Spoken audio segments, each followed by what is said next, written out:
A 78-year-old woman who has had long-standing chronic venous insufficiency. She suffered for decades with heaviness and aching, tiredness, fatigue in her legs, edema, cramps at night, tingling, and restless legs. She first developed problems in her right leg with an ulcer that occurred when she cut herself on her fireplace. It took 4 years to bring her to my practice, and she has gone through several years of wound care therapy, never achieving full healing of the wound. She also had another wound on her left leg that after we treated recently has now fully healed. Today we're going to look at this right distal calf perforator as a significant cause for her non-healing. A C6 patient, barely a 5 now, almost healed up, and her VCSS score is 17. On her screening ultrasound when we met her, she had significant pathologic reflux in bilateral great and small saphenous veins, and she had pathologic perforators on both sides in the distal calf locations. The one we're tackling today is measured 5.6 millimeters in diameter and had 1,377 milliseconds of reflux. She also has anterior tibial varicose veins that will be treated at a later time if necessary for non-healing. When taking on incompetent perforator veins in your practice, it's important to really set yourself up for success.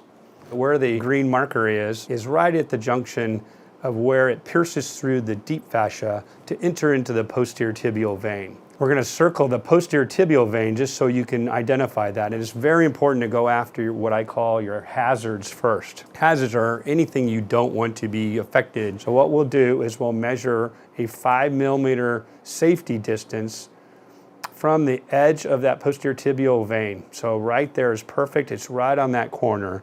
So we're going to use that as our do not cross line. So we want to treat to that point. And now we're going to measure what the opportunity is for the maximum length of treatment we could get out of this, should we enter in right at the very beginning of this perforator. So that's pretty good right there. It's almost 2, let's say.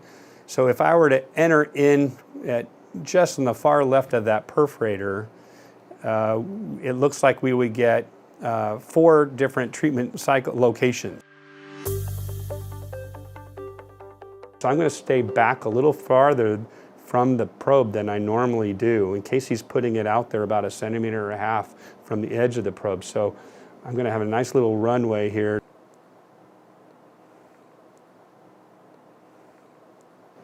Okay, I'm coming real close to the beginning of the runway here.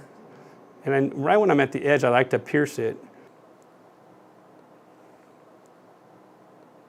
So my needle's in, and since I'm using this technique, I don't have to go all the way through, and I don't want to cause spasm. Karina has put in a little shape to our wire here, and that's so if the wire gets caught on some tissue or a bend, we can steer away from it. And here you see the wire come in. I'm actually twirling it here, and I'm now got the wire to go down and it's going very smoothly. So I made a nice turn down into the posterior tibial vein. You want very little resistance at the skin, but you also don't want to create a huge wound.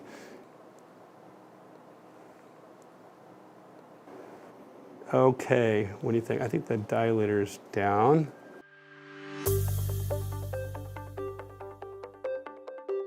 The hash markers here, it's showing 1 centimeter away. So we're going to enter in, it looks like the tip.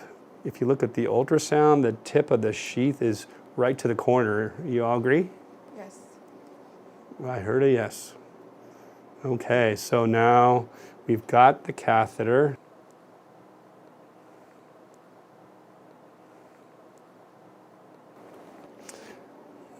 The catheter is 40 centimeters in length. We didn't want to make it too long, so it wasn't draping all over the place, but it sometimes does that, so you just want to make sure it's stable.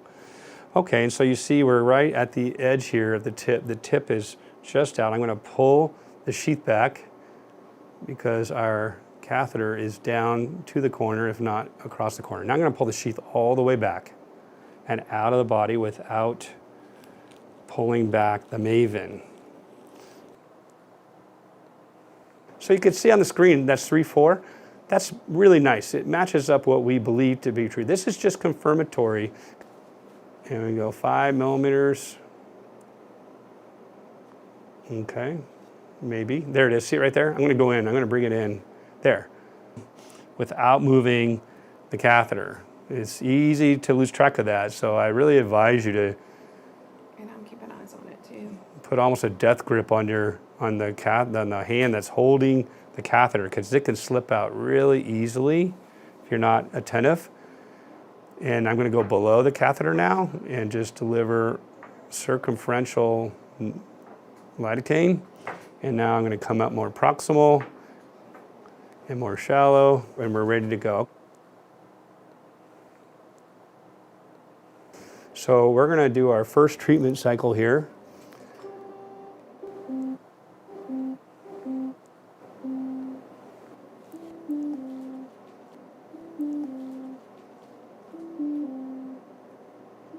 So we're delivering 130 degrees Celsius to the vein. Casey's putting pretty firm pressure on it. So you see the coil there. I'm going to pull back. You think that looks good? Yes. So 4 locations at 6 cycles, and the catheter comes out. I'm going to show you how deep it was in. So at the tip of my finger is where it entered the skin. Always important to put color on, and you got to vary your gain. It can be a little challenging when you're putting pressure on, but we have a beautiful posterior tibial. So remember, we didn't treat to the stalk part of it. There. We didn't treat, to the fascia, right? So we would expect some patency kind of refluxing back up across the deep fascia, but the corner back is where we treated, right? We've never turned down the corner.